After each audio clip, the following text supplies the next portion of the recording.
Bun găsit, dragi prieteni! Sunt Lucian Cristescu și rolul meu, începând de astăzi, este ca în fiecare emisiune să ne apropiem de Cartea Cărților, de Sfânta Scriptură.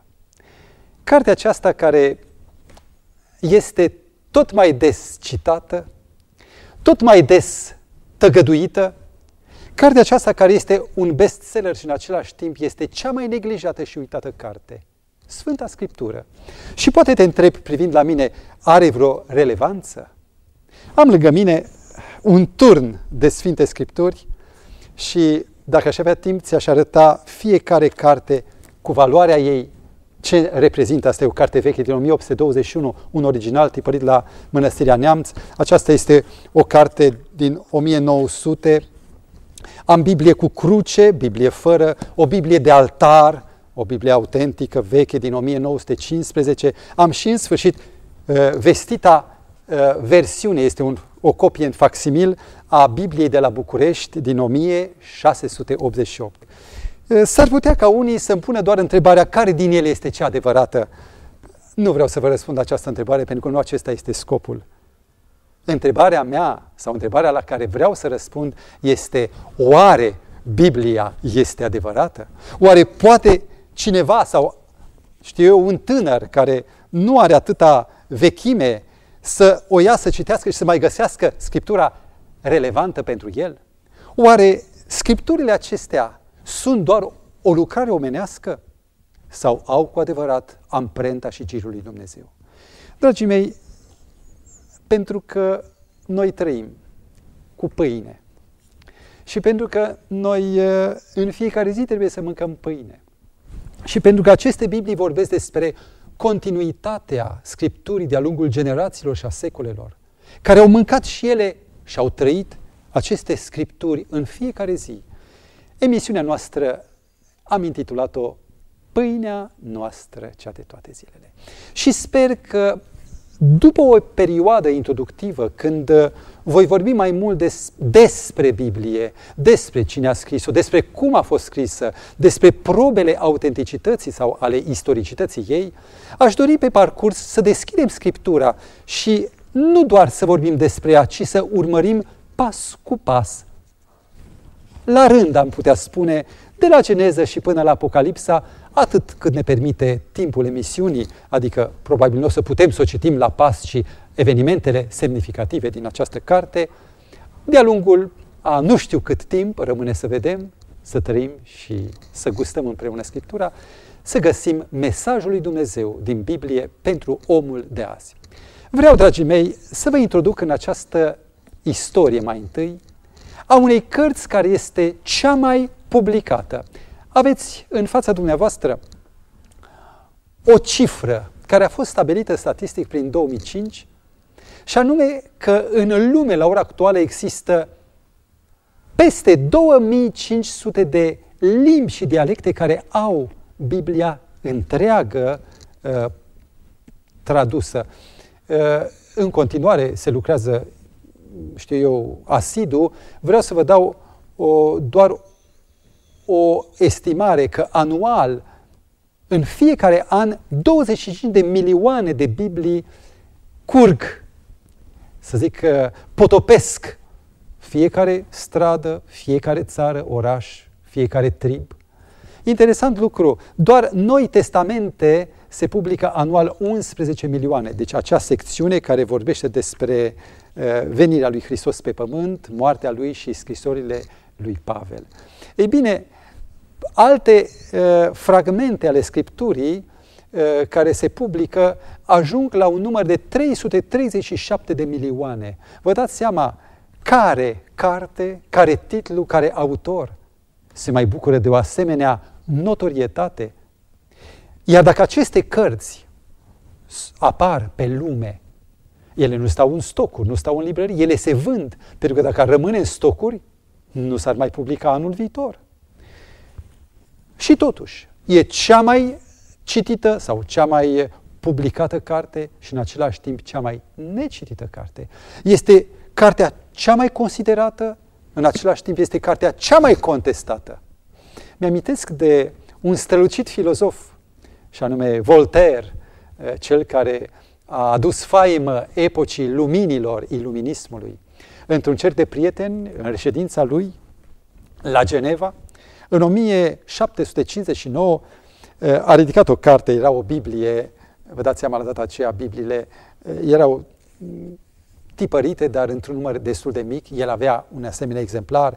Biblia era cartea creștinismului. A ridicat cartea și în fața curtezanilor și a nobililor și a oamenilor de litere. A spus: domnilor, priviți la această carte, vă spun, vă promit, vă garantez că în numai 50, nu, a zis, în nici 100 de ani, această carte nu va mai exista la vedere. Va fi doar o piesă de muzeu.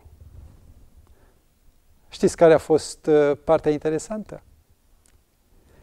Că n-au trecut 50 de ani, în 1805, chiar în casa în care Voltaire prorocise dispariția Bibliei, și anume în reședința sa din Geneva, din Elveția, Societatea Biblică și-a instalat sediul, a pornit niște mașini de tipărit și de acolo a început să explodeze în limba franceză, în limba germană, Biblia pentru spațiul francofon și de limbă germană. Ironia soartei. Ei bine, Biblia este cartea care a înfrânt, a contrazis profeția lui Voltaire. Și știți de ce? Pentru că nu există un om sau un trib sau o generație care să nu se regăsească în această carte, care să nu găsească că în sulul cărții, cum spune psalmistul, stă scris despre mine. Ei bine, aceasta este cartea fiecărui om, a oricărei limbi, a oricărei națiuni, a oricărei generații. John Locke, filozoful englez, în jurul anului 1700 a făcut o declarație mare. El spunea că Biblia este una din cele mai mari binecuvântări pe care Dumnezeu le-a dat omului. Și filozoful aprecia că e întru totul pură, întru totul sinceră, n-are nimic în plus, n-are nimic în minus. Pe ce bază spunea filozoful cuvintele acestea? Care erau motivele pentru care îl făcea pe acest bărbat de referință să cântărească Biblia în valoare absolută, în greutatea cea mai înaltă? Kant mă ajută. Immanuel Kant, la aproape 100 de ani după Locke, spunea: existența Bibliei este cel mai mare beneficiu pe care rasa umană a experimentat-o sau o va experimenta vreodată. Știți ce însemnează aceasta? Încă n-a zis tot. Că în această carte există o rețetă sau există o compoziție, un ingredient pe care eu, omul din orice generație, luându-l, eu am un beneficiu. Și ați putea să-mi spuneți care este beneficiul acesta? Ei bine, intrăm în acest prim capitol, care se referă la Biblie și morala omului. Biblia este sursa moralei iudeo-creștine sau a moralei civilizației europene, care a ajuns și în America și în alte părți. Este izvorul din care, de-a lungul milenilor, oamenii au stabilit ce este bine și ce este rău. Și știți de ce acest lucru? De ce Biblia este sursa, este izvorul moralei? Pentru că Biblia are pretenția că n-a fost scrisă de un om, ci autoritatea din spatele ei este Dumnezeu. Atunci, dragii mei, când Dumnezeu este autorul, de acolo vine și autoritatea, când El spune ce e bine și ce e rău, omul recunoaște în firea lui, în sinea lui, valabilitatea acestor lucruri, pentru că și noi suntem creațiunea lui Dumnezeu și principiile lui sunt imprimate în ADN-ul nostru spiritual, să zic așa. Dacă n-ar fi cartea aceasta scrisă de Dumnezeu, dacă n-ar fi Dumnezeu autorul moralei Scripturii, atunci nici n-ar putea să aibă atâta continuitate, atâta impact asupra omenirii. Iată ce spunea Dostoevski. Dacă nu este Dumnezeu, ei bine, atunci totul este cu putință. Vreau să vă spun câteva cuvinte despre acest personaj. Dostoevski a fost fiul unui medic, el însuși s-a pregătit pentru medicină, apoi a intrat într-un grupul Petrașevski, de revoluționari care în preajma vestitului an 1848 au pus la cale democratizarea Rusiei țariste. Pe chestia aceasta a fost prins, el și grupul lui, a fost dus în fața plotului de execuție, a fost cât paci să fie împușcat și în momentul în care soldații își ridicau pușca încărcată, carabina încărcată să tragă, a venit un călăreț stop din partea țarului, ordin de grațiere. Din cei 21, 3 sau 4 au murit la scurtă vreme datorită șocului psihic. 1 sau 2 au rămas nebuni pe viață. Ei bine, ieșind de aici, a intrat în 10 ani de pușcărie, 5 ani și pe încă 10 ani de armată silită, de concentrare silită, în care a descoperit cartea Biblia. Și el, revoluționarul, față în față cu Scriptura, a ajuns să înțeleagă principiile vieții, sensul vieții. Și n-a existat nicio altă carte de atunci încolo, în afară de Evanghelie, care să-l impresioneze și să-i conducă gândirea. Ei bine, un alt autor german, Edwin Lutzer, atrăgea atenția că morala pe care ne ghidează în viața pragmatică, în viața noastră de toate zilele și în deciziile mari, este de sorginte biblică. El spunea, moralitatea și religia nu pot fi niciodată despărțite sau divorțate. Motivul? Dacă se separă, moralitatea moare. Moralitatea își are rădăcina ca un pom în solul Scripturii, în cele 10 porunci și în autoritatea cuvântului lui Dumnezeu. Și odată ce dispare solul, pomul se usucă, moare. Nici o filozofie, nici o teorie morală nu poate ieși din ateism. Și dacă spun aceasta, eu mă refer la o istorie trăită de oameni pe care am gustat-o și eu.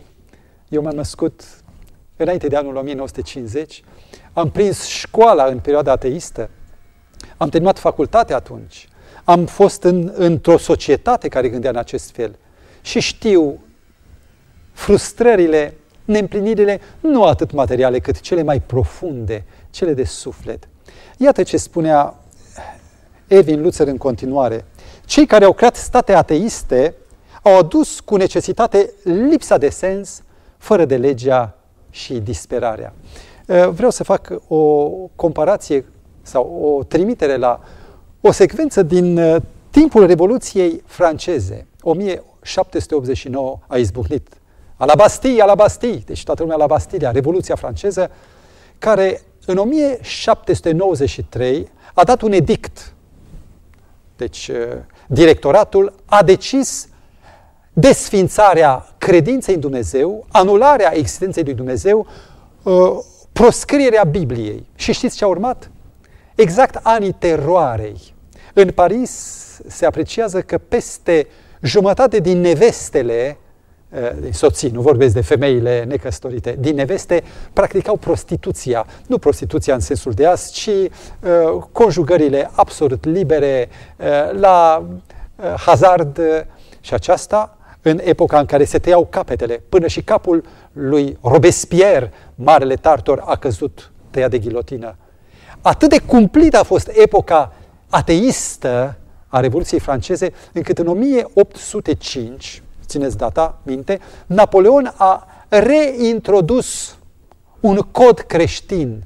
El a preluat codul lui Justinian și l-a adaptat timpurilor lui. Iar codul lui Justinian a fost făcut pe Scriptură, pe recunoașterea lui Dumnezeu. Tot Napoleon în 1805 a reintrodus săptămâna, care este de sorginte, de origine absolut biblică, pentru că în timpul Revoluției franceze de la 1793 s-a desfințat săptămâna, ca să nu avem nicio legătură cu Biblia, s-a împărțit luna de 30 de zile, 31, în decade, adică 10, 10, 10, și fiecare sfârșit de decadă avea o sărbătoare. Lucru foarte interesant.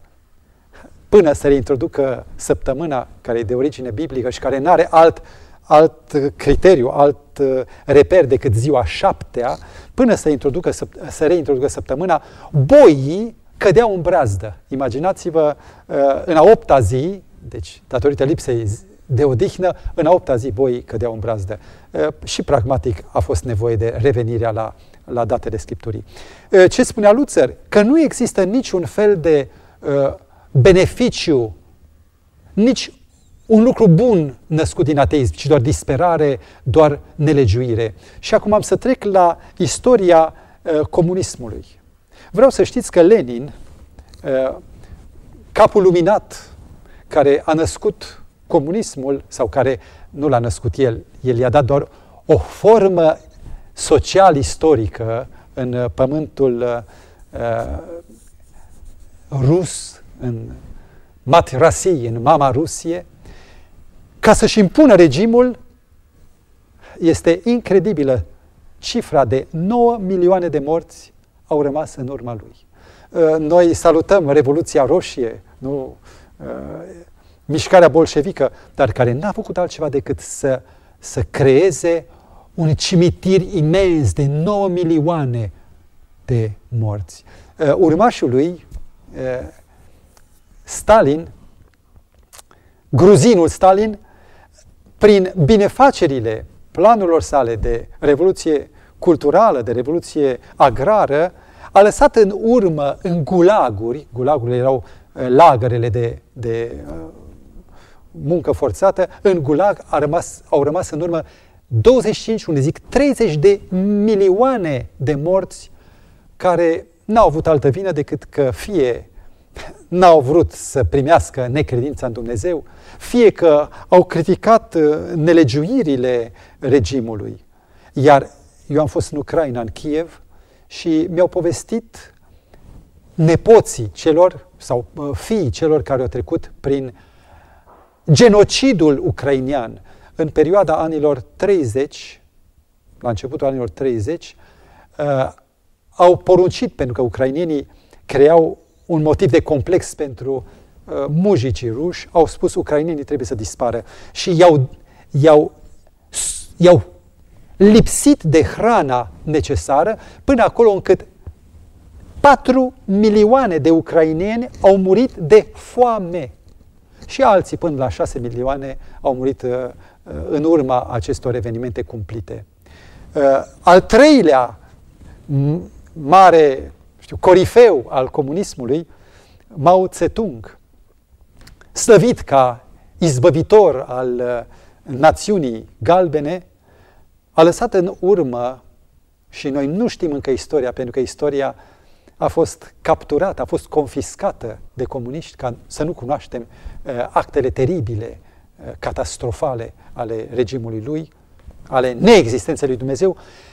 A lăsat în urmă 72 de milioane de cadavre. Ei, ce părere aveți dumneavoastră de această situație?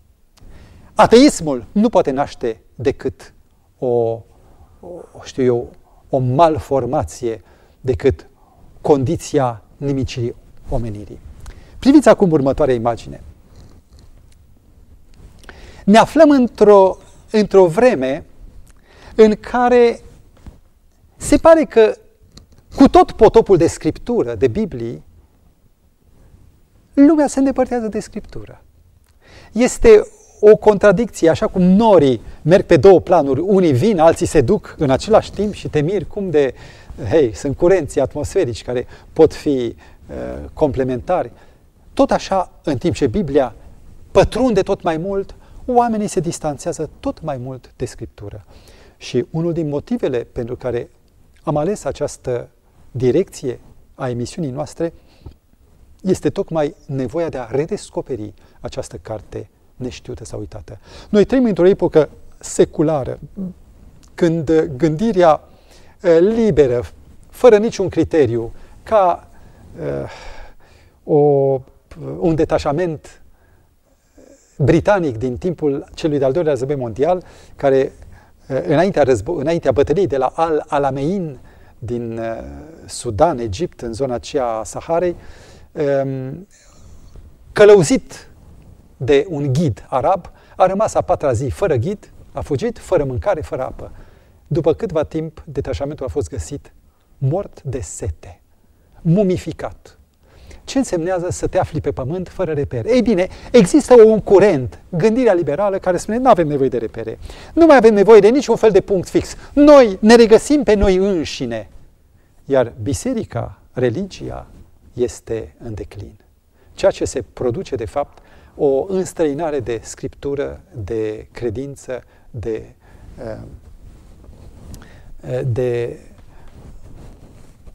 gândul de credința în Dumnezeu. Și care e rezultatul? Am o statistică a celui mai creștin, să zicem noi, protestant stat din lume, care a fost, să spun așa, secole, pentru că au fost chiar secole, liderul, purtătorul de steag al gândirii creștine. Este vorba de Statele Unite. Priviți, vă rog frumos, la această statistică. În liceele din SUA, pe lună, în urma scoaterii Scripturii din planul de învățământ, a batjocoririi Scripturii pe orice cale, 525 de mii de atacuri au loc în cadrul liceelor. Vă rog să rețineți. Iar aceste atacuri nu sunt o mână în spate, o leapșă. Este vorba de atacuri cu răniri, cu molestări de un fel sau de altul. În fiecare zi au loc în licee 16.000 de infracțiuni zilnic, azi, 16.000, mâine, 16.000. Au loc sau vin în fiecare liceu, apar, rectific, nu în fiecare liceu, vreau să spun că fenomenul este atât de extins încât 135.000 de elevi sunt depistați într-o perioadă de timp, n-am acum data, presupun că într-un an școlar, venind la școală cu arme. Suntem încă sub impresia unui măcel petrecut într-o universitate din Statele Unite, din Virginia.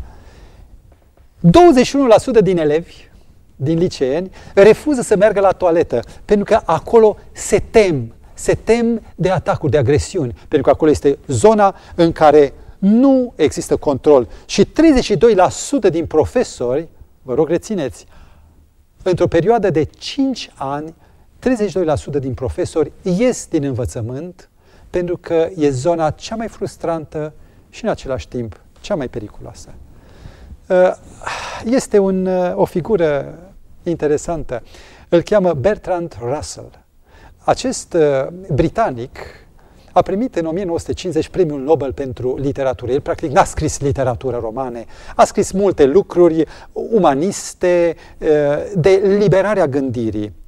El a publicat o cărțulie cu titlul De ce nu sunt eu creștin?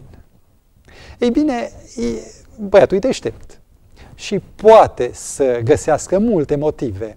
Vorba lui Blaise Pascal, matematicianul, fizicianul și filozoful și creștinul, care spunea la raison est flexible à tout.